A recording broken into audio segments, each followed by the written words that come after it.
Hey guys, Coach Tav here for Friday, March the 26th. We're at the end of the week. It's Friday, yay! Hopefully you're doing okay from yesterday's WOD, Lisa's birthday WOD. We're trucking along day by day. Meet us on Zoom. Next week we've got a Zoom broadcast Monday through Saturday at different times. Monday, Wednesday, Friday, 7 a.m. and 5 p.m. Tuesday, Thursdays, Saturdays at 10 a.m. and Tuesdays, Thursdays at 6:30 p.m. So you've got plenty of options coming in next week. We got lots of fun coming, lots of new movements. I'm really trying to work on some weaknesses that you guys might normally miss or not do on your own, and I'm throwing them into the programming to keep you moving and keep you moving in a different way. I'm sure you're feeling lots of different muscles that you haven't felt in a little while, and that's the whole point. We're gonna come out of this stronger, we're gonna come out of this better. So let's go. What do we got up on tap for today? We're gonna do 5 rounds for quality. We're gonna get our heart rate up, 30 seconds jogging on the spot or a wall run. We showed the wall runs last week. I'll show you them again. 10-foot crab walk, forward and back, and 10-foot bear crawl, forward and back. That's just to get some general movement patterns going. Looking at the 30 seconds jog on the spot, try and get your knees high, working on your stride. If you're gonna do it on the wall, pushing against the wall, make sure you have a good stride length. And for 30 seconds, knee to chest, driving through. Again, we talked about pose positioning last week. I want you to make sure that your toe is pointing up towards your shin, and your primary area of contact on these is your forefoot. So super important when we're going out on runs that we're working on that forefoot strike, not a heel strike. There's a lot of impact on a heel strike, way less efficient. So let's try and refine our running skills now that we're starting to throw in some runs with a longer stride and a forefoot strike. Working into crab walk, taking you back to elementary school phys ed. So we're gonna get down on all fours. And now with this, I want your hips up to the sky. So really driving your hips to the sky. You're gonna go for about 10 feet forwards and 10 feet back. Trying to stay up, don't let that butt sink. Bear crawl, forward and back. We're gonna do an active bear crawl or activated bear crawl. So normally bear crawl, your butt's up in the air. I want your knees down, forward and back. So we're staying in a low bear crawl. 10 feet forward, 10 feet back. Staying nice and low, you'll feel a little bit of burn down in your quads. We're gonna rinse and repeat, 30-second jog, 10-foot bear crawl, forward and back, or 10-foot crab walk, 10-foot bear crawl, forward and back. 5 rounds for quality. Don't rush through it. Make sure your movements are intact. Then we're gonna do a little bit of a mobility flow. We're gonna do 2 rounds of the following 10 quad pulls. We're gonna do that on the floor. So we're gonna lay down. You might need a yoga mat or just a towel on the floor. But from the laying down position, we're gonna come down. We're gonna pull our quad. We're gonna hold for a second. We're gonna rotate through. Come on down and rotate through, super simple. Pull your heel to your butt. 10 quad pulls. Then you're gonna go into a knee hug to a figure 4, laying down, taking from the yoga world. We're gonna give ourselves a little hug, swing our leg through, and pull into that figure 4. Come on out, leg over, hug, figure 4. Extend out, knee tuck in, leg over, and push in. Do that 10 times, swing and through. You're gonna feel that stretch right on the outer head. For your hurdle, grab a chair. For your hurdle steps forward, hurdle steps backwards. Grab a chair just to give you a visual height for the hurdle. So you don't actually need to be right up beside the chair. But what you're looking for is you're coming up and and over. Up and over to step through. Or if you're imagining that chair, I'm hurtling up and over. There's my step forward. Up and over. So picture yourself that you physically have to step up and over a certain height. And when we're going back, it's the same thing. I'm back and over. Step back and over. And what we're just working here is that hip flexibility, hip rotation. 10 and 10, and then we're going to go into lateral speed skaters with a 2-second pause. So this is where we're working our lateral movement, and we're looking at some single leg unilateral balance. So from here, I'm going to start in athletic position. I've got a slight hinge, knees are bent, my core is tight. From here, I'm going to laterally jump out, and I'm landing in that nice soft quarter squat position. So knees bent, hip is bent, core is tight. And I'm going to pause there for 2 seconds. 1, 2.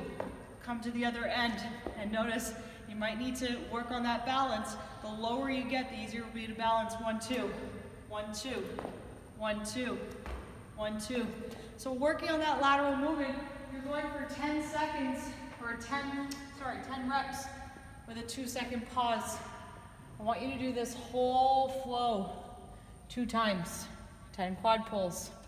10 knee hugs into figure 4s, 10 hurdle steps forward, 10 hurdle steps backwards, 10 lateral speed skaters. There's our warm up and our mobility for the day. Body armor, we got a core piece. I've hit probably every inch and angle of your core this week. This is going to be the finisher. 5 to 10 sliders and 12 to 15 tempo Romanian deadlifts. And tempo allows us to use a little bit of lighter weight because we're going super slow. We're going to do 4 rounds of them. Our sliders, you're going to need something that will allow your feet to slide on whatever surface you're working at. So if you're on a hardwood floor, a towel or like an upside down mat or something will be great to allow you to slide. Even a t-shirt will allow you to slide. If you're on carpet, something harder like a book or a piece of wood, anything that will just allow your feet to slide. So for the sliders, you're going to come down. Your toes are going to be on the sliding surface. For me, I'm using a mat on the turf. I'm going to start in plank position. And the sliders, I'm going to slide my feet towards my hands and slide back out. Slide up into pike position and slide back out. Really trying to get your hips up as high as you can, and then nice and tight in that plank position. When you kick out, I don't want it to go down to here. So nice and tight again, using your hip flexors to pull up and in, and pushing right back out. You're gonna give me 5 to 10. This is dependent upon how much your core can hold, how long can you hold a perfect plank position. The next one is 12 to 15 tempo Romanian deadlifts, and I need your patience on this one because it is a full 5 seconds. The Romanian deadlift is a straight leg deadlift. My core is nice and tight, I'm working on the hinge, and from here we're going to go 5, 4, 3, 2, 1, and up. So we're working our hamstrings here today. Okay? What I want to see is a nice flat back. I don't want you rolling down. And only go as deep as you can. So don't fight for the floor if you can't get there. If the furthest you can go with a flat back is here, that's fine. Nice and quick on the way up. You can use dumbbells, you can use kettlebells, you can use your jugs, 1 or 2 jugs, just as long as your legs are straight, hips are reaching back, you're feeling this in your hamstrings, and it's a full 5, 4, 3, 2, 1, drive. Okay? We're gonna do 4 rounds of both of those movements, 5 to 10 sliders, 12 to 15 tempo Romanian deadlifts with a 5-second count to the bottom, nice and fast on the way up. Get those hamstrings coming to the game to play this week. We're gonna finish off the week with one of my favorite workouts, Helen at home. So normally Helen is 3 rounds, 400-meter run, 21 kettlebell swings. and 12 pull-ups. Now, if you happen to have a pull-up bar at home, do real Helen. If you don't have a pull-up bar, this is our modification for today. It's Helen at home. 400-meter run. If the weather's not cooperating or you can't make it outside, I want you to either jog on the spot for 2 minutes or practice your strides on the wall for 2 minutes. So find a way to get that heart rate up and continue running. 2 minutes or 400 meters, whichever comes first. Kettlebell swings. Now, some of you guys took home kettlebells, some of you guys have kettlebells at home. That's amazing. I'm going to show some different variations if you don't have a kettlebell at home. First one, if you have dumbbells and not a kettlebell, you got a couple options. Single kettlebell or single dumbbell, coming down into this hinge, using your hips to come on up and open. The key here is with a single dumbbell that your fingers are locked around the dumbbell and the dumbbell's not going to fly out of your hands. Double dumbbell, you got to squeeze the two bells together. Same thing, I'm hinging and I'm popping up. It's like the top of a double press. Those are my dumbbell variations. What if I don't have a kettlebell or a dumbbell? Well, here's my jugs. Now, any odd objects, guys, just for safety and grip, you don't have to go above your head. We can still swing them though, and we can stop at a Russian. So either one jug, 2 hands on the handle, I'm down, and I'm just gonna stop at parallel.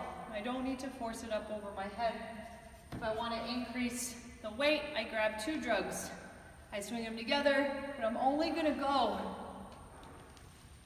to parallel. Weighted duffel bag will work really well today as well, or a backpack. Same thing, it gets floppy if it goes up overhead, so let's not go overhead, let's just stay at parallel. Here's my hinge, my knees are bent, I'm gonna come through and swing up. And of course you can weight that bag up as challenging as you need it. We're gonna go for 21 swings. I really wanna see you working your hips here, guys. Squeeze through, squeeze your bum at the top, coming up top.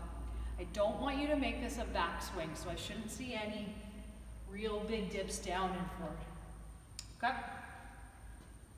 And to kind of work our pulling motion, yes, we might not have a pull-up bar, but we can still work on our lats. We're gonna work on some bent over rows. With your dumbbell, your kettlebell, etc., you're gonna come into that athletic position, knees bent, hips back, and from here, we're gonna pull back. So come in the middle, and pull back, and pull back, and pull back. Key here is your core needs to be tight. I can't have your core starting to sag and sop, right? Nice and tight, chest out, shoulder blades back, and pull. That's a double dumbbell. But if you only have one, well then you're gonna take it in the middle, and you're gonna pull back. Same thing, my jugs. Core tight, pull them back. Keeping your chest up, shoulder blades back. Single jug, ooh, almost lost it. Turn it to the side, pull back. You're gonna feel that burn almost right away. And again, works really well with the bag. Same position, chest up, shoulder blades back. Come on down and pull. If you can't pull up, we can definitely row and still work some of the same muscles that we would use in our pull-ups. It's going to make your pull-ups stronger. Doing all these little at-home movements, guys, we're going to come back stronger and better than ever. Thanks for joining in. I will see you tomorrow, Saturday WOD, 10 a.m. Meet us there. Have a great day.